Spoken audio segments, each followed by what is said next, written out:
السلام علیکم دوستانو، په دې هیله چې ټول به راته روغ او جوړ اوسئ. د استرالیا کرکټ بورډ اجرایوي مشر وایي د افغانستان په دې پریکړه باندې سخت خواشینی او غمجن یم.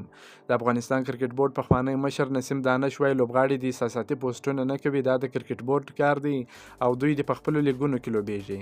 د انګلند پخوانی لوبغاړي د راشد خان ملاتړ کړی دی. ویډیو تر اخره راسره وګورئ، انشاءالله پوره معلومات درکوم. مایکل وان د استرالیا وروستۍ پریکړه په تړاو د راشد خان د غبرګون هرکلی کړی دی.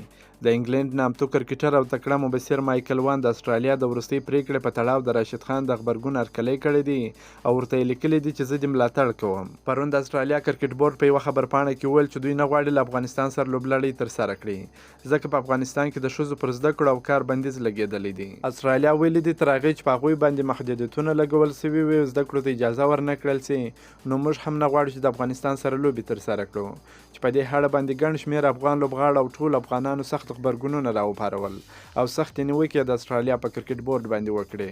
په دې لړ کې راشد خان هم خپل غبرګون ښکاره کړ او ویل که استرالیا له موږ سره په لوبه کې د ناراحتي احساس کوي نو زه نه غواړم چې په بیګ باش لیګ کې په لوبېدو څوک ناراحته کړم. د راشد خان دې ټویټ ته د انګلستان پخواني لوبغاړي او تکړه مبصر مایکل وان په تبصره کې لیکلي دي زه په دې اړه په تمامه معنا له تا سره یم. د افغانستان کرکټ بورډ پخوانی مشر نسیم دانش د ملي لوبغاړو له لوري د استرالیا کرکټ بورډ په پریکړه باندې غبرګونونه هسې بې ځایه بللي دي او ویلي دي چې احساساتي پوسټونه دې نه کوي. نسیم دانش لیکلي دي لوبغاړي باید احساساتي پوسټونه ونه کړي. فیصله د استرالیا کرکټ بورډ کړې ده، د افغانستان کرکټ بورډ به اصلي جواب ورکوي. د استرالیا کوم لوبغاړي تر اوسه په دې اړه څه نه دي ویلي. هغه زیاته کړې ده بله خبره دا ده چې د استرالیا کرکټ بورډ د یو دلیل له مخې دا کار کړی دی کوم چې حقیقت دی. افغان لوبغاړي بې له دلیله ځان ته مشکل جوړوي. باور وکړئ که د افغانستان حاکمه ډله همداسې د نړۍ پر خلاف روانه وي ډیر نور څه به هم وویني، خو لوبغاړي باید په لیګونو کې د لوبېدو چانس له لاسه ورنه کړي.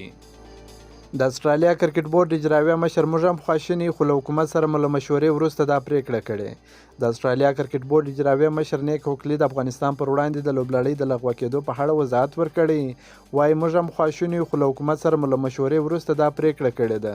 نیک هوکلي وویل دا یو ډیر ستونزمن او غمجن حالت دی. موږ د لوبلړۍ لغوه کولو پریکړه همداسې نه ده کړې. په دې اړه مو له حکومت سره په تفصیل سره مشورې کړې دي. هغه وویل موږ د لوبلړۍ لوبولو ته هیله مند ول. افغان کرکټ بورډ سره په اړیکه کې وو خو د نومبر او ډسمبر په میاشت کې د افغانستان حاکمې ډلې د ښځو په اساسي او بشري حقونو کې د بدلون نښې وښودې.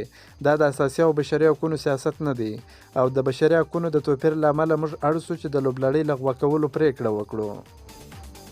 که مو دا ویډیو خوښه شوې در سره لایک کړئ او د خپلو ملګرو سره هم شیر کړئ. که په دې چینل کې نوی یاست پوپل سپورټس در سره سبسکرایب کړئ. که په فیسبوک کې دا ویډیو ګورئ پوپل نیوز در سره فالو کړئ. د نور تازه معلوماتو لپاره هم زموږ سره اوسئ. تر بلې ویډیو پورې د الله په امان.